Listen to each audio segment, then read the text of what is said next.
Evangelho segundo São Mateus. Naquele tempo, tendo Jesus descido do monte, uma grande multidão o seguiu.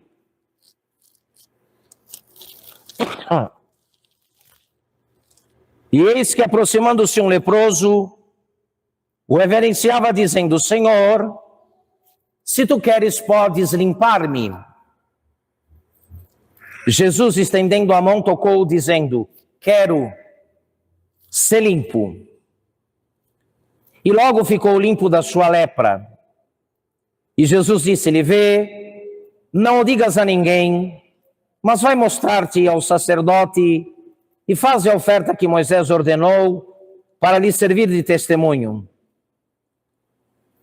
Tendo depois entrado em Cafarnaum, aproximou-se dele um centurião, fazendo-lhe uma súplica, dizendo: Senhor, o meu servo jaz em casa paralítico e sofre cruelmente.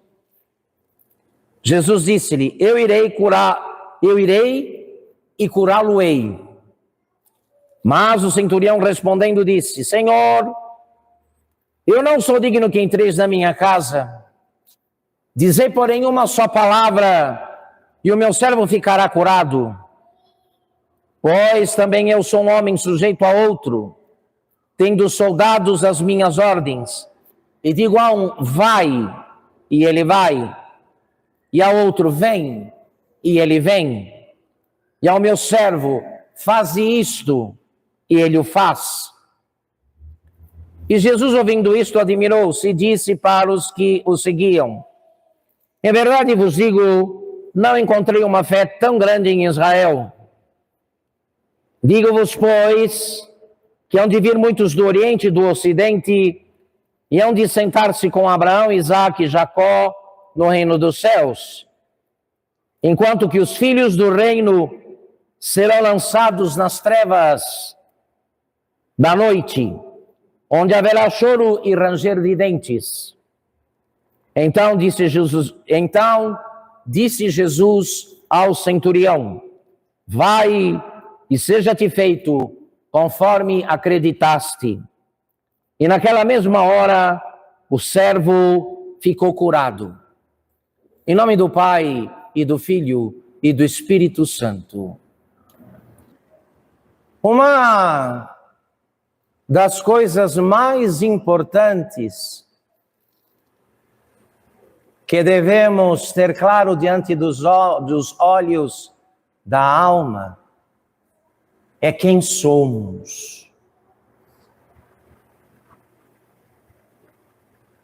Quem somos.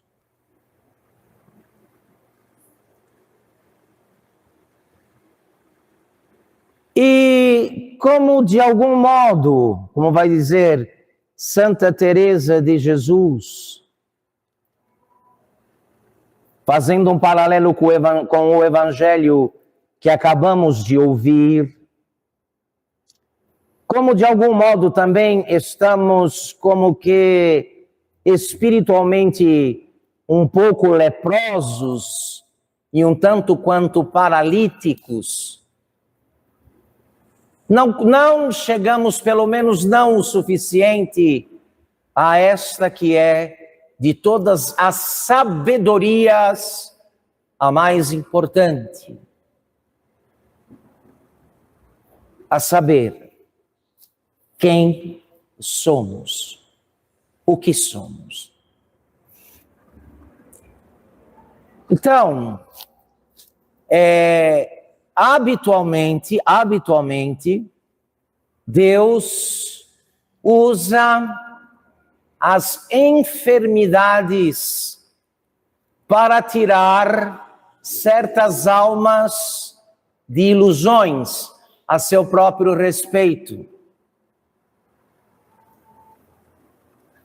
Temos aqui, diante de hoje, um homem destacado do ponto de vista social,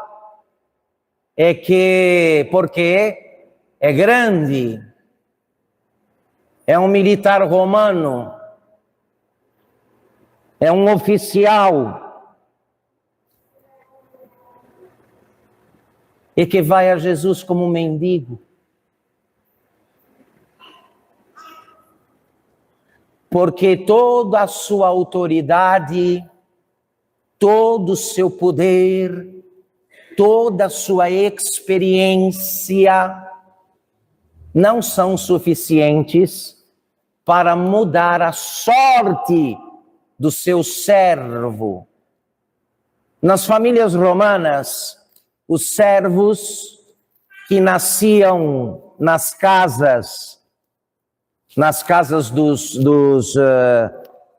donos, dos senhores, tinham status de filhos.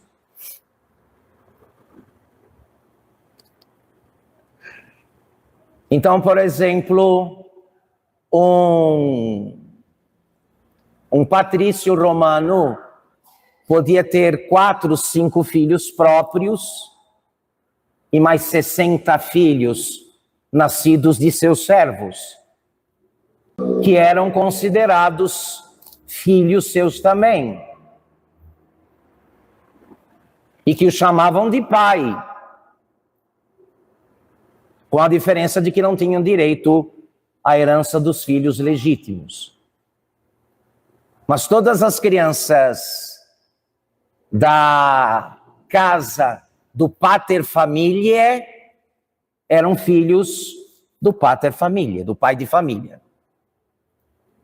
Por isso, a preocupação deste centurião com este servo, que certamente ele amava como um filho.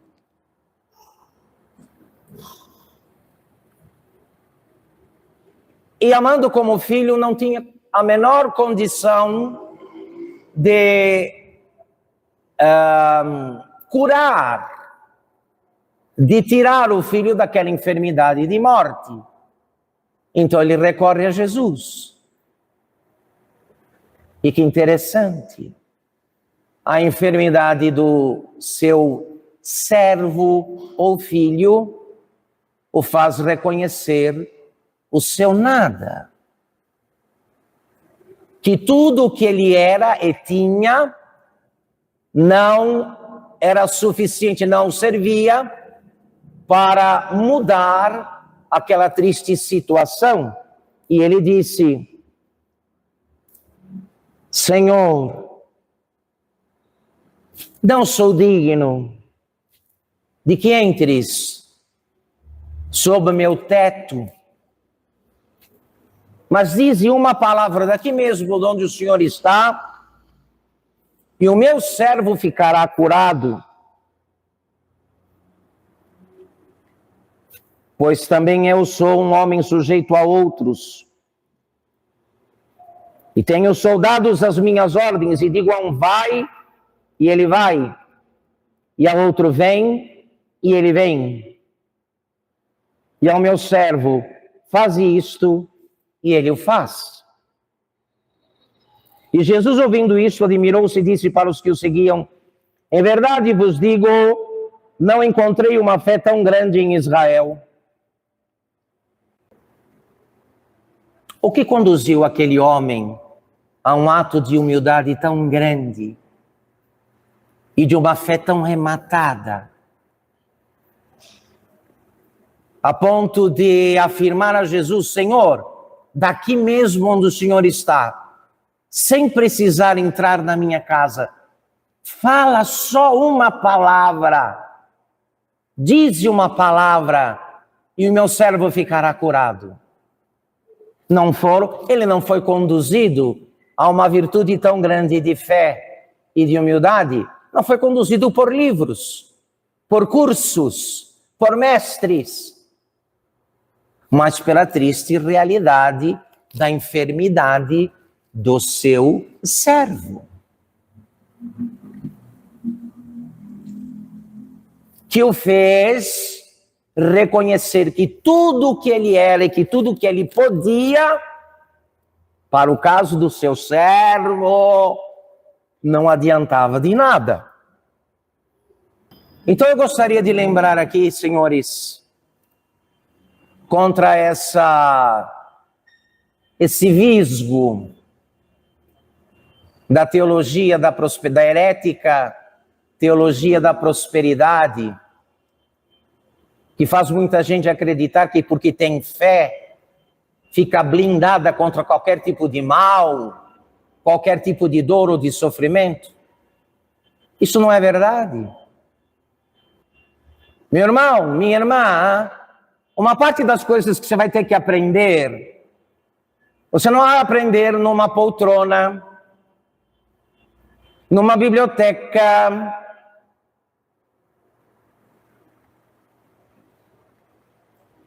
mas numa cama.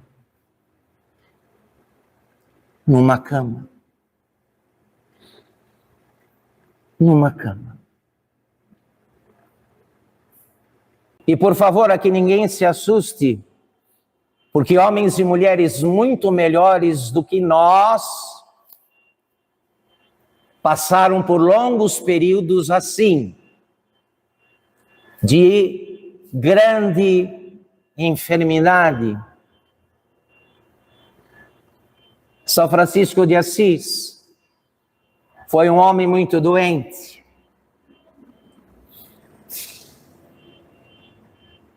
São Domingos foi um homem muito doente. Santa Teresa d'Ávila foi uma mulher muito doente. Padre Pio foi um homem muito doente. O que significa que a elevação àquele grau sublime de santidade a que foram alçadas estas almas que eu acabo de citar, a esse grau elas não chegaram sem as enfermidades, sem se darem conta daquilo que o centurião do evangelho de hoje experimentou, que tudo que era e tinha não foi suficiente, precisou se tornar um mendigo. Era um homem nobre, cidadão romano, oficial, militar oficial, nada tinha posses, tinha bens, tinha dinheiro. No entanto, nada disso resolveu o problema. Ele precisou se tornar mendigo.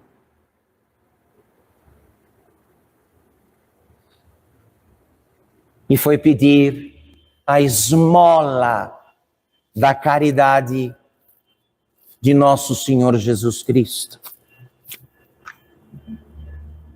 Como quem não tem nada, como quem não é nada, diz: não sou digno que entres na minha casa.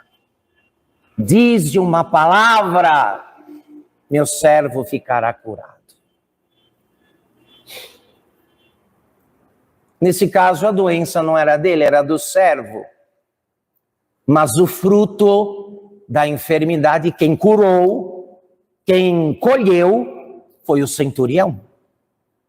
Foi o centurião. Por isso, meus caros, não nos assustemos quando Deus, vez ou outra, quiser adiantar o nosso passo na direção dele, assim.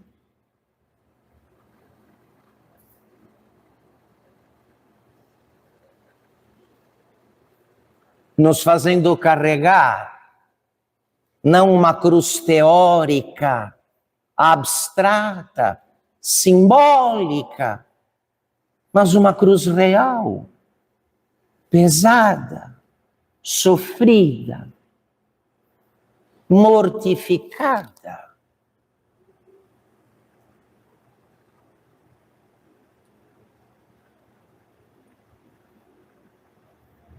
Então vão entrar em cenas, vai entrar na cena uma ou outra enfermidade.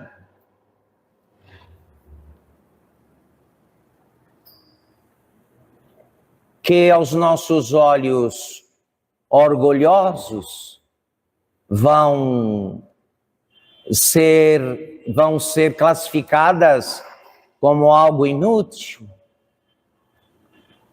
como uma falta de sorte, como um estorvo. Mas, que na verdade, são graça. Uma graça difícil.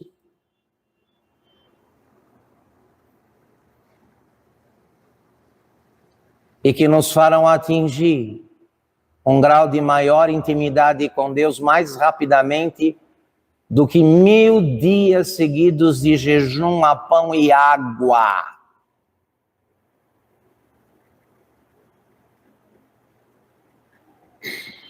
Até porque aqui não importa qual será a enfermidade e nem a gravidade dela, mas a disposição da alma de aderir à vontade de Deus, que se manifesta ali na enfermidade. O servo do centurião foi curado. E olha que beleza.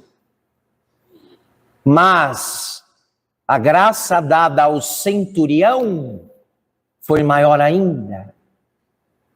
Porque entrou, a partir daquele instante, entrou na categoria dos homens, dos quais Deus está mais próximo e com os quais costuma privar os humildes. Os humildes. Por isso eu não tenho medo de afirmar que se grande foi a graça dada ao servo que foi curado à distância, com uma palavra de Jesus Cristo, maior ainda foi a graça dada ao centurião, que saiu dali, grande amigo de Deus, homem aprovado por Deus, que saiu dali com a maior de todas as ciências, que é esta: nós não somos nada. Deus, porém, é tudo. Em nome do Pai, do Filho e do Espírito Santo.